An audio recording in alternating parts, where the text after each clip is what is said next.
Bienvenue sur notre chaîne. Les Philippines sont une destination de plus en plus populaire auprès des expatriés grâce à son coût de la vie abordable, son climat chaud et ses habitants accueillants.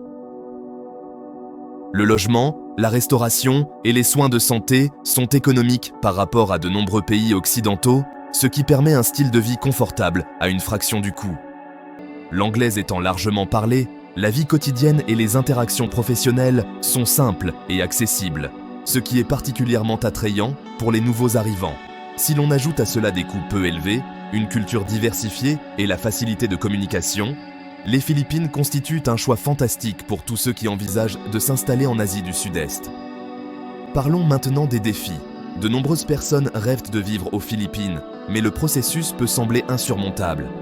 Avec autant d'options de visa disponibles, il est facile de s'y perdre. Vous pourriez vous retrouver à vous demander « Quel visa me convient le mieux ?» ou « De quels documents ai-je besoin ?» Il ne s'agit pas seulement de faire ses valises et de sauter dans un avion. Comprendre les exigences en matière de visa est crucial pour une transition en douceur. Que vous soyez un retraité, que vous cherchiez à travailler aux Philippines ou que vous soyez marié à un citoyen philippin, naviguer dans toutes ces informations peut sembler une tâche décourageante. Mais ne vous inquiétez pas, nous sommes là pour vous simplifier la tâche. Nous allons passer en revue les conditions d'éligibilité, les procédures de demande détaillées, les frais et des conseils importants pour faciliter votre demande. Commençons. Pour commencer, le visa de tourisme est une excellente option pour ceux qui prévoient un court séjour aux Philippines, ce qui le rend parfait pour explorer le pays avant de s'engager à long terme. Ce visa est accessible aux touristes de la plupart des pays, de nombreux visiteurs pouvant bénéficier d'une entrée sans visa jusqu'à 30 jours. Éligibilité et validité du visa. Les touristes originaires des pays éligibles bénéficient généralement d'une exemption de visa de 30 jours à leur arrivée aux Philippines. Pour prolonger votre séjour, vous pouvez demander des prolongations mensuelles ou bimestrielles auprès du bureau de l'immigration, en personne ou en ligne. Pour les demandes en ligne, rendez-vous sur le portail BI Online Visa Extension BIOVE sur le site web du bureau de l'immigration. Il vous suffit de vous inscrire ou de vous connecter, de remplir la demande, de télécharger les documents nécessaires tels que la page biographique de votre passeport et les détails du visa et de payer les frais requis, y compris les frais de la carte ACR e-Card, le cas échéant. Les ressortissants des pays exemptés de visa peuvent prolonger leur séjour jusqu'à 36 mois, tandis que les ressortissants des pays soumis à l'obligation de visa peuvent le faire jusqu'à 24 mois. Ces durées sont calculées à partir de la date de la dernière arrivée enregistrée du demandeur. Les prolongations peuvent être demandées par tranche d'1 mois, 2 mois ou 6 mois, à condition que la demande soit soumise au moins une semaine avant l'expiration du visa. En outre, le Bureau de l'immigration, BI, propose le programme de prolongation de visa de visiteurs de longue durée, LSVVE, qui permet aux visiteurs de prolonger leur séjour de 6 mois supplémentaires. Procédure de demande, vous aurez besoin d'un formulaire de demande générale consolidé dûment rempli, spécifiquement pour la prolongation d'un visa de visiteur temporaire, ainsi que de votre passeport ou document de voyage original. En outre, le cas échéant, joignez une photocopie de l'ordre de déclassement. Le déclassement de visa permet aux ressortissants étrangers de revenir du statut de visa de travail au statut de visa de visiteur temporaire, ce qui leur permet de séjourner légalement aux Philippines pendant une durée maximale de 59 jours pour régler leurs affaires. Pour les demandeurs qui ont dépassé la durée de leur visa de plus de 6 mois, ou la durée maximale de séjour autorisée, une lettre d'explication notariée expliquant le dépassement de la durée de séjour est exigée. Cette lettre doit être accompagnée de l'original ou d'une copie certifiée conforme de tout document justificatif. Remarque, le Bureau de l'immigration peut également demander des documents supplémentaires dans le cadre du processus d'évaluation de votre demande. Frais et conseils pratiques. La prolongation initiale de 29 jours coûte environ 3030 pesos, environ $52 américains. Si vous décidez de rester au-delà de 59 jours, les frais de prolongation de visa pour les adultes âgés de 16 ans et plus originaires de pays non soumis à l'obligation de visa sont de 4 900 pesos, environ 85 $ américains, pour une prolongation d'un mois, frais express compris. Un supplément de 50 $ américains est requis pour la carte ACR e-Card pour les touristes. Pour une prolongation de 2 mois, le coût augmente de 500 pesos, soit un total de 5 400 pesos, environ 95 $ américains, avec les mêmes frais de 50 $ américains pour la carte ACR e-Card. Après la prolongation initiale de 2 mois, une nouvelle prolongation d'un mois coûte 2 430 pesos, environ 43 $ américains, tandis qu'une prolongation de 2 mois coûte 2 930 pesos, environ 51 $ américains. Les frais de prolongation de visa pour les adultes âgés de 16 ans et plus, applicables aux ressortissants soumis à l'obligation de visa, sont de 4 900 pesos, environ 85 $ américains, pour un mois, ce qui inclut les frais express pour la carte e-Card.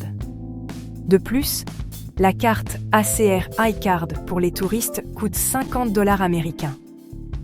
Pour une prolongation de 2 mois, les frais s'élèvent à 6 200 pesos, environ 108 $ américains, auxquels s'ajoutent 50 $ américains pour la carte ACR e-Card.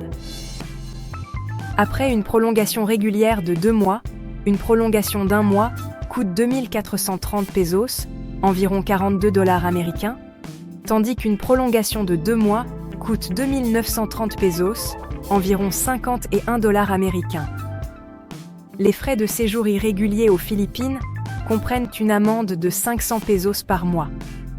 En outre, une requête en reconsidération pour séjour irrégulier est soumise au paiement de 500 pesos. Les frais de recherche juridique, LRF, s'élèvent à 10 pesos, ce qui porte le total à 1010 pesos, soit environ 18 $ américains. Enfin, pensez à souscrire une assurance maladie de voyage pour couvrir tout besoin médical imprévu pendant votre séjour. Ensuite, le visa spécial de résident retraité, SRRV, est un excellent choix pour les retraités qui recherchent une résidence à long terme aux Philippines. Pour être éligibles, les candidats doivent être âgés d'au moins 50 ans et percevoir une pension, ou d'au moins 35 ans s'ils n'en perçoivent pas. L'investissement requis dépend de l'âge et de la situation de retraite. Les candidats âgés de 50 ans et plus, percevant une pension, doivent déposer 10 000 $ américains et justifier d'une pension mensuelle d'au moins 800 $ américains pour les célibataires ou 1 000 $ américains pour les couples. Les personnes âgées de 35 ans et plus, ne percevant pas de pension, doivent fournir un dépôt de 22 000 $ américains. Les retraités de l'armée bénéficient d'un dépôt réduit à 1 500 $ américains s'ils remplissent les conditions d'éligibilité. Pour demander le SRRV, les personnes doivent s'adresser directement à la Philippine Retirement Authority, PRA, ou à un organisme agréé.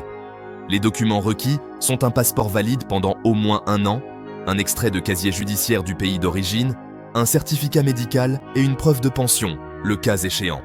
Les frais de dossier s'élèvent à 1 400 $ américains pour le demandeur principal et à 300 $ américains par personne à charge, avec une cotisation annuelle de 360 $ américains pour le demandeur principal et les personnes à sa charge. Le visa est valable indéfiniment, tant que l'investissement est maintenu et que la cotisation annuelle est payée. Les conseils pratiques aux candidats potentiels comprennent une planification financière rigoureuse, car le dépôt est remboursable mais doit rester investi pour que le visa reste valide. En outre, les retraités doivent se renseigner sur les différents avantages offerts par le SRRV, tels que les réductions sur les voyages, les soins de santé et les biens aux Philippines. Les étrangers titulaires d'un SRRV doivent être conscients des restrictions concernant la propriété immobilière aux Philippines.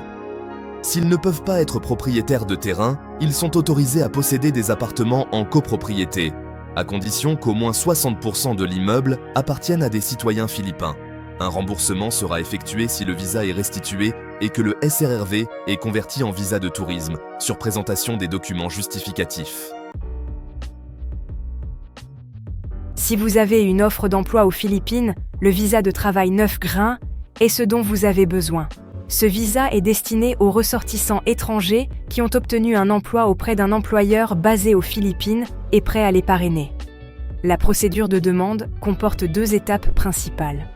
Tout d'abord, l'employeur doit demander un permis de travail pour étrangers, AEP, auprès du ministère du Travail et de l'Emploi, DOL.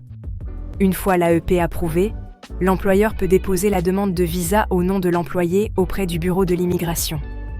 Il convient de noter que les demandeurs peuvent déposer leur demande depuis les Philippines ou auprès d'une ambassade ou d'un consulat des Philippines à l'étranger. Les documents requis pour la demande sont un contrat de travail, un passeport valide pendant au moins 6 mois, une preuve d'enregistrement de l'employeur auprès du DOL et un certificat de décharge du NBI si vous vous trouvez aux Philippines, ou un extrait de casier judiciaire de votre pays d'origine si vous déposez votre demande depuis l'étranger.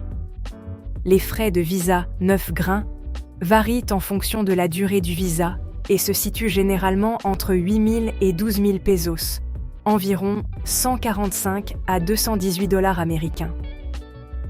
Le visa est renouvelable chaque année, conformément aux termes du contrat de travail. Les conseils pratiques aux candidats potentiels consistent à vérifier l'enregistrement de l'employeur afin d'éviter toute complication et à se tenir au courant de l'état d'avancement de leur demande de visa afin de prévenir toute interruption de leur travail. Le visa spécial de résident investisseur, SIRV, offre une voie attrayante aux expatriés souhaitant créer une entreprise ou investir dans l'économie philippine. Pour être éligibles, les candidats doivent investir un minimum de 75 000 $ américains dans des actifs basés aux Philippines, qui peuvent inclure des actions, des obligations ou des parts de sociétés alignées sur le plan directeur d'investissement, IPP, du gouvernement, dans le cadre du Conseil des investissements, couvrant les secteurs que le gouvernement soutient activement pour la croissance, ou des sociétés des secteurs manufacturiers et des services. Les candidats éligibles peuvent également inclure des personnes à charge, tels que leurs conjoints et leurs enfants célibataires de moins de 21 ans, dans leur demande. La procédure de demande commence par une demande auprès du Board of Investments, BOI. Les candidats doivent également transférer leurs fonds d'investissement vers une banque accréditée par le BOA aux Philippines. Les documents requis pour la demande sont un passeport valide pendant au moins 6 mois, un extrait de casier judiciaire du pays d'origine et un certificat médical délivré par une clinique accréditée. Les frais de dossier s'élèvent à l'équivalent de 300 $ américains en monnaie locale pour le demandeur principal et à 300 $ américains supplémentaires pour chaque personne à charge. Le SIRV est valable tant que l'investissement est maintenu et est renouvelable chaque année. Les conseils pratiques aux candidats potentiels consistent à bien comprendre les différentes options d'investissement disponibles. Il est essentiel de se renseigner sur les investissements approuvés par le BOI, car certains types d'investissements peuvent donner droit à des avantages fiscaux supplémentaires. En outre, il est crucial de contrôler régulièrement le respect des exigences en matière d'investissement afin de conserver le statut de visa. Le visa contingenté est une option idéale pour les expatriés originaires de pays ayant conclu des accords de réciprocité avec les Philippines, car il offre une voie d'accès à la résidence permanente. Toutefois, l'éligibilité est limitée à 50 candidats par pays et par an, ce qui en fait un choix concurrentiel. La procédure de demande exige que vous soumettiez votre demande directement au bureau de l'immigration, BI, ou à une ambassade des Philippines. Étant donné le nombre limité de places disponibles, il est fortement conseillé de déposer sa candidature le plus tôt possible. Les documents nécessaires à votre demande sont un passeport valide pendant au moins 6 mois, une preuve de capacité financière et un certificat de décharge du NBI si vous déposez votre demande depuis les Philippines, ou un extrait de casier judiciaire de votre pays d'origine. Les frais de dossier s'élèvent à environ 18 000 pesos, environ 310 $ américains. Une fois approuvé, le visa accorde la résidence permanente tant que les critères continuent d'être remplis. Les conseils pratiques aux candidats potentiels consistant à déposer leur candidature le plus tôt possible, car seuls 50 visas sont accordés par pays et par an, ce qui augmente vos chances d'en obtenir un. En outre, il est important de conserver une preuve de stabilité financière, car des contrôles périodiques peuvent être effectués pour s'assurer que vous remplissez toujours les conditions requises.